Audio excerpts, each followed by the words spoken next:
17 বছরের শফিক নাকি ধর্ষণ কইরাছে, কোনটা সত্য কোনটা মিথ্যা বলিব আমি ওই না গানের মাঝে। শফিক জনপ্রিয় অভিনেতা সবাই জানে, কি কারণে বাদ দিল পল্লীগ্রাম থেকে বলবো বিস্তারিতে।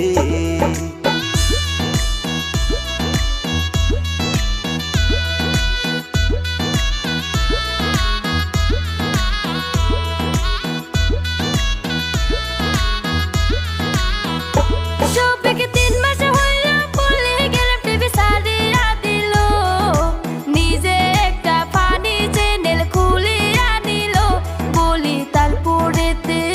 শফিকের স্বভাব চরিত্র নাকি অল্প খারাপ ছিল, সেই কারণে পল্লীগ্রাম থেকে বাড়ি কইরা দিল।